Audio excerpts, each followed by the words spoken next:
പ്രിയമുള്ള പ്രേക്ഷകരെ നമസ്തേ. നാം ഇവിടെ ചർച്ച ചെയ്യുന്നത് നിങ്ങളുടെ നാളെ എന്ന ജ്യോതിഷ വിഷയമാകുന്നു. നിങ്ങളുടെ നാളെ ബുധനാഴ്ചയാണ്. നാളെ 1200 ഇടവമാസം 21-ാം തീയതി, അതായത് 2025 ജൂൺ മാസം 4-ാം തീയതി ബുധനാഴ്ച.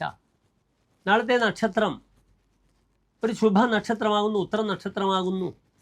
നാളത്തെ തിഥി വെളുത്തപക്ഷത്തിലെ നവമി തിഥിയാകുന്നു. തൃശ്ശൂർ സൂര്യോദയം കാലത്ത് 6:05 അസ്തമയം വൈകിട്ട് 6:21 നാളത്തെ രാഹുകാലം ബുധനാഴ്ച നിങ്ങൾക്കറിയാം. ഉച്ചയ്ക്ക് 12 മണി മുതൽ 1:30 വരെയുള്ള 1 മണിക്കൂർ 30 നിമിഷമാകുന്നു രാഹുകാലം. ശുഭകാര്യങ്ങളും ഒന്നും തന്നെ നാം രാഹുകാലത്തും ഗുളികകാലത്തും ചെയ്യാറില്ല.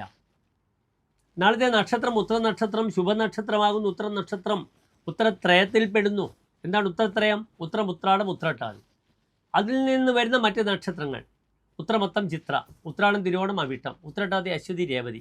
ഈ 9 നക്ഷത്രങ്ങളെയാണ് ഉത്തരത്രയം എന്ന് നാം പറയുന്നത്. പക്ഷേ ഉത്തര നക്ഷത്രത്തിന് വാങ്ങുവാനും കൊടുക്കുവാനുമുള്ള ഒരു സൗഭാഗ്യം ആചാര്യന്മാർ വിധിച്ചിട്ടില്ല.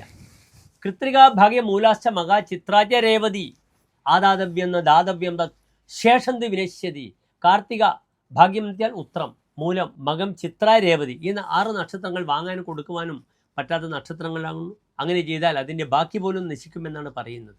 നാളത്തെ ദിനത്തിൽ അതുകൊണ്ട് വാങ്ങൽ കൊടുക്കൽ പ്രക്രിയക്ക് നല്ലതല്ല. പ്രത്യേകിച്ച് നിങ്ങൾ മനസ്സിലാക്കണം, നാളെ നവമി തിഥിയാണ്. വെളുത്ത പക്ഷത്തിൽ നവമി തിക്താ തിഥിയാണ്, ഒഴിഞ്ഞ തിഥിയാണ്. ചതുർത്ഥി 4, 9, 14 ഈ 3 തിഥികളെ റിക്ത, ഒഴിഞ്ഞ തിഥി എന്ന് പറയും. അത് കറുത്ത പക്ഷത്തിലേതായാലും വെളുത്ത പക്ഷത്തിലേതായാലും. നവമി വളരെ പ്രാധാന്യമുണ്ട് നമുക്ക് നവരാത്രി സമയത്ത്, അല്ലേ? അഷ്ടമി, നവമി, ദശമി, നവരാത്രി, നവഗ്രഹങ്ങൾ, നവദുർഗ, ഇങ്ങനെ 9-ാം തിഥിക്ക് പ്രത്യേകതകൾ ധാരാളമാണ്. പക്ഷെ വാങ്ങാൻ കൊടുക്കാനും പറ്റില്ല എന്ന് മാത്രം.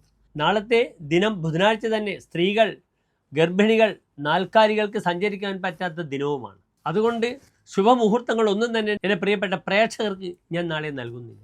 എല്ലാ പ്രിയപ്പെട്ട പ്രേക്ഷകർക്കും നാളെ ഉത്രം നക്ഷത്രമാണ്. നിർബന്ധമായും ആദിത്യ ഹൃദയ മന്ത്രം ജപിക്കുക. അപ്രകാരം ശിവക്ഷേത്രത്തിൽ കൂവളമാല ജലധാര വഴിപാടായി സമർപ്പിക്കുക.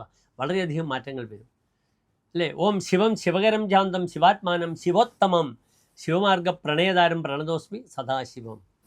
അങ്ങനെയുള്ള ശിവനെ ഞാൻ നമസ്കരിക്കുന്നു. ഈ മന്ത്രം ചൊല്ലിക്കൊണ്ട് ശിവക്ഷേത്രത്തിൽ കൂവളമാലയോ ജലധാരയോ ശാരീരികമായി ഉത്തര നക്ഷത്രം വരുമ്പോൾ പിതാവിന് ദോഷങ്ങളും അരിഷ്ടതകളും ഉണ്ടാകും. അച്ഛൻ്റെ ഉത്തര നക്ഷത്രമുള്ള പിതാവിൻ്റെ പേരിൽ നിങ്ങൾ എന്ത് ചെയ്യണം? മൃത്യുഞ്ജയ ഹോമമോ മൃത്യുഞ്ജയ പുഷ്പാഞ്ജലിയോ വഴിപാടായി സമർപ്പിക്കുക. എല്ലാ പ്രിയപ്പെട്ട ഉത്തര നക്ഷത്രക്കാർക്കും ശോഭനമായ നല്ല നാളെ ആശംസിക്കുന്നു. നന്ദി, നമസ്കാരം.